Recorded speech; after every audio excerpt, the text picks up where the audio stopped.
श्रोते हो, सामाजिक, वैद्यकीय आणि सांस्कृतिक क्षेत्रात गेल्या 27 वर्षापासून कार्य करणाऱ्या सुप्रसिद्ध लेखिका डॉक्टर सौ सुधा कांकरिया यांनी लिहिलेली प्रिय गोडलीस ही पत्रमालिका आम्ही सादर करीत आहोत। आता आपण ऐकूयात या पत्रमालिकेतील हे 15वे पत्र।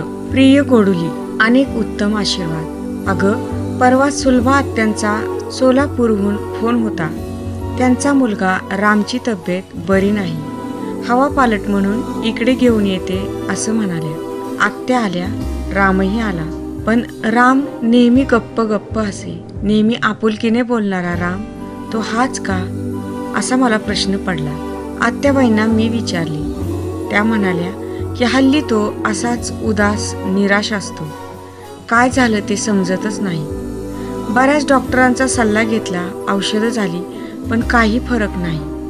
म्हणून हवा पालट होईल या हेतूने त्याला इथे घेऊन आले। मला फार वाईट वाटलं। सालस बाळाला काय बरं झाले असेल। नेहमी समजूतदारपणे वागणारा, सर्वांची काळजी घेणारा, अभ्यासातही नेहमी पहिल्या पाचात असणारा हा मुलगा असा उदास का? नेहमी बिट्टू बरोबर उत्साहाने खेळणारा, बागेत जाणारा, क्रिकेटचे मैदान गाजवणारा हा राम आज मात्र एका कोपऱ्यात उदास बसला होता। माझ्याच पोटात गोळा आला, हृदय गलबलून गेले। संध्याकाळी बाबा आले आणि आम्ही डॉक्टर देशमुख काका, जे मानसोपचार तज्ज्ञ होते, यांच्याकडे त्याला घेऊन जायचे ठरले। दुसऱ्या दिवशी त्यांची भेट झाली। त्याला ते खोलीत घेऊन गेले।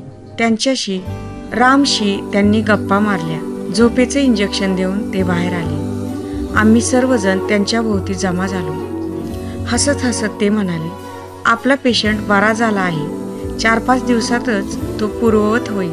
विशिष्ट गुंगीचं औषध देऊन त्याच्याशी त्यांनी गप्पा मारल्या आणि त्या गप्पातून रामच्या मनातील भावकप्पे उलगडले गेले व घडून गेलेली घटना कळाली। राम शाळेची फी भरण्यासाठी शाळेत गेला होता। नेहमीप्रमाणे फी भरून उरलेले पैसे खिशात ठेवून तो परत वर्गात येऊन बसला। घरी आल्यावर कपडे बदलताना त्याच्या लक्षात आले की कॅशियरने पैसे परत करताना 10 रुपये आपल्याला जास्त दिले आहेत। ते 10 रुपये त्याने दुसऱ्या दिवशी कॅशियरला प्रामाणिकपणे परत केले। कॅशियरने धन्यवाद दिले, पण सोबत असलेल्या मित्रांनी त्याच्या प्रामाणिकपणाची टवाळकी केली। हा पहा रामाचा अवतार, असे म्हणून त्याला चिडवू लागले। वर्ग शिक्षकाकडे रामने तक्रार केली। त्या शिक्षकाने रामकडे दुर्लक्ष केले। मूल्य शिक्षणाच्या तासाला रामाने उभे राहून तोच प्रश्न सरांना विचारला, पण त्यांनीही काहीही प्रतिसाद दिला नाही। रामचे मन उदास झाले।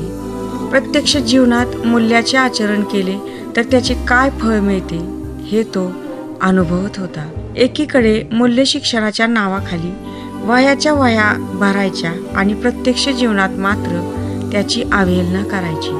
याला काय अर्थ आहे, त्याचा काय उपयोग? याच भावनिक गुंतागुंतीचा परिणाम रामवर झाला होता। पण लवकरच राम बरा झाला आणि त्याचा जीवनावर विश्वास बसला। तुझीच सौ आई।